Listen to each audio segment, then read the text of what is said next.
Hi everyone and welcome back to another video. It's going to be I suppose a general channel update, bit of a waffle. I'll keep it short though. This is a way of keeping something going on the channel. What have I been up to lately? Basically not a lot. Work has been busy. I work a lot of evenings, and although I'm free till kind of 4 o'clock in the day, when I'm not doing that, I'm trying to get these bloody corrections done on my thesis. I'm off today and tomorrow. I'm currently sitting at the bench, but I'm about to, computer's there, I'm about to get that open and start on some more of the thesis corrections. And tomorrow I'll be doing some tomorrow evening. I might end up doing some during the day tomorrow, it depends if the weather stays nice. I'm going to go see some friends, do some mountain biking tomorrow, but if the weather's horrible, we'll not bother. What else has been up to? I had said, haven't actually made much progress on anything. I managed to have a bit of a tidy up around the desk the other day, reorganise a wee bit of stuff, and I've done a bit of work on the sextant, so let's start with that since it's here. This is the current state of play of my Dragon Sextant. For those who don't know, I'm building this as ISM, my entry to ISM's D-Day group build. It's the Dragon kit. It was all going together nicely, it was all working well until I tried to fit the rear deck on and the two big sides. Basically it didn't really want to fit. The angles on the deck don't seem to match up particularly well with the positioning of the kind of little mounting tabs on the actual rear firewall. It's not really even a case of removing them and just putting it on anyway, because actually you would put one side flush and then the other side would come away, or it would be just completely elsewhere. The entire angle of this was wrong compared to this. It's in place now. It's not the neatest to join. I may add a bit more. I'm going to add a bit of stretch spool on it because I think this is actually welded together. Either that or some storages getting stacked up there to hide that join, which may well be the answer. These rear boxes here, I believe on the real thing, one carries an auxiliary power unit, one carries something else. They're kind of made up of 3 parts and they attach to this. Which is all well and good, but then when you go to put the sides on, you end up that the angle of them is wrong. They sit too much like this, and so you end up with a gap. It's more noticeable on this side actually. Let me take that tape out of the way. It's more noticeable around there. A gap at the top is okay because actually they've got lids on them, and actually this side lined up okay. It's the fact that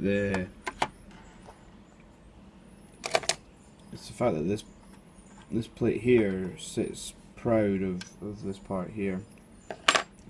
But again, there's jerry can holders to go on here still, and I may drape a tarp over there or something to kind of cover that up. It might not look quite so bad when it's got a coat of paint on it. It might just kind of not look so obvious.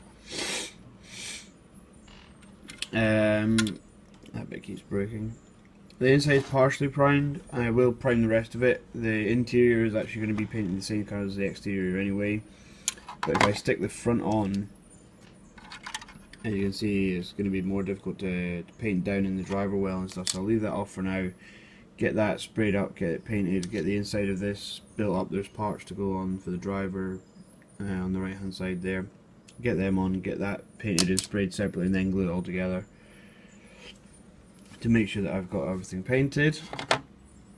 Wheels and bogies are all made up. They're in a box. They're just Sherman bogies. Nothing really particularly exciting.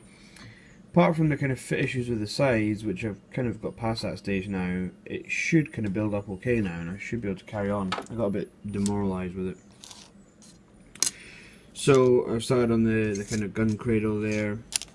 This is actually the recoil mechanism, which is kind of cool because we kind of slide bit that the gun will sit on, so I'll make this leave that movable so that the gun can slide backwards and forwards for no particular reason.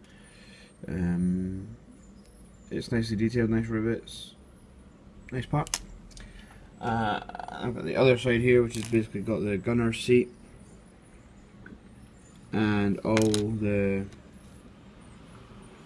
sighting mechanism and gubbins. There's a whole load of parts went into that, and basically that's the other side of that, and that gun slide sits in between them, like so. That'll sit there, and then that part goes on there, and then that whole framework mounts into the front of here. So that's the sexton. I will be doing it as one of the schemes from the instructions. They've got the wrong call out. They call it for the 147th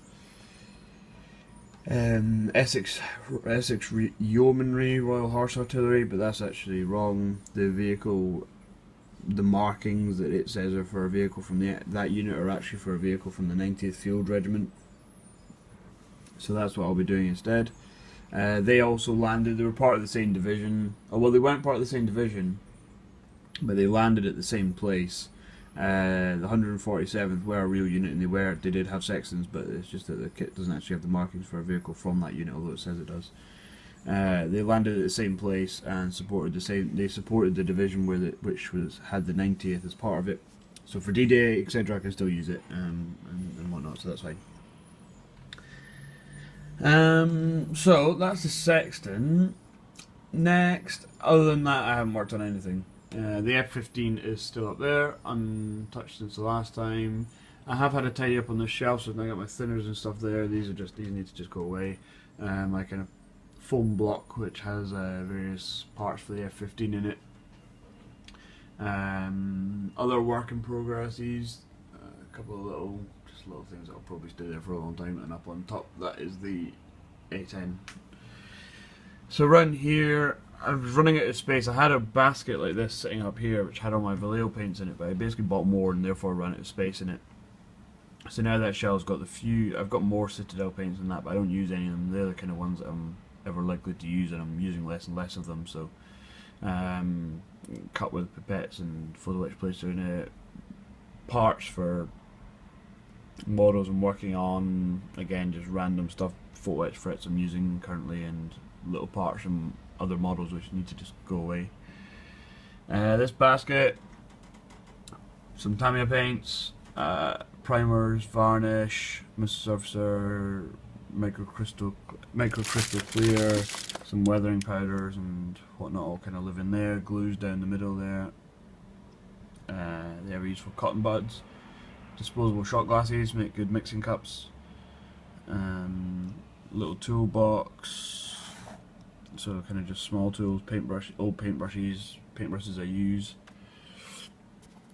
And then in my drawer here, which used to just be kind of like a man drawer full of utter rubbish, I now have all my paints. So I've got another one of these tubs. These are cracking, by the way. These hold these are like £1 or something, or £2 from Tesco's if you're in the UK. Kind of stationary tubs, and they stack. That's what these are. So they stack nicely. You get other sizes as well. I suppose they're a competitor to those really useful boxes, which I've got a few of elsewhere for other stuff. But these fit UMP Sanders perfectly, and so I got myself one of those AK pallets. I've got for the hell of it a couple of more packs of Sanders.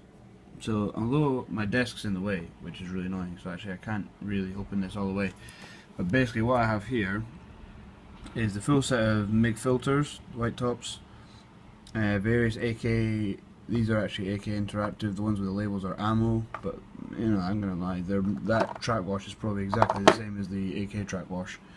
So that's my NATO weathering set.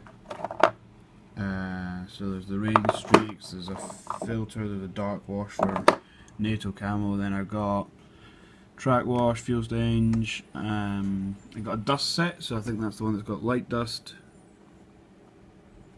It's the light dust enamel kind of effects. I've got the Kursk soil effects, and actual light dust pigment. I've got North Africa dust pigment, US vehicle wash, streaking green for US vehicles, and 3 panel line washes for US Navy grey jets, or basically modern grey jets.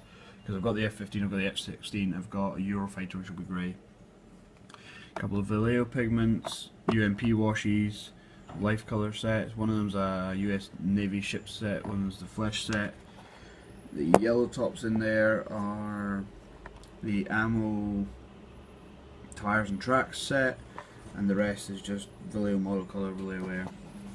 So that's my paint drawer, although I do also, if I need to get right in the back, I need to move this desk, so I kind of need to maybe set that a bit further back. So, let's chuck all that away. That's pretty much it. It's been a bit of a wobbly video, back to using my phone, but got a new phone now, rather than my iPad just for this, so I'll show you around. Not much else to say really. I'm going to carry on working on the Sexton as and when I can, get that finished. After that, I don't know, probably more artillery. Yeah. I don't know, other recent acquisitions. Other recent acquisitions, you probably can't see. Oh, I can zoom in while I'm filming now, that's cool. Trump 2S19, AFV Club Paladin. I sold, traded it in for the Tamiya one I had. So I've basically got a choice of artillery next. I've got 2S19 Paladin, I've got the K9, I've got Type 83, or I've got the Hobby Boss Dana there to do. Yeah, so one of those will be next probably. So yeah, that's it for now. Thank you for watching. Sorry it's been a bit shaky, bit wobbly, bit flim-flammy, as Lenny would say. But just thought I'd let you guys know what's going on, where I'm at with some stuff. And when I've done a bit more to this, probably when I've got it finished building, I'll do another little update for you. Although you can follow the progress on ISM in the DDA group build section, that's where you'll find the build log for it. And I think I did film a review of the Trumpeter 2S19, so I may stick that up sometime. So keep your eyes out for that.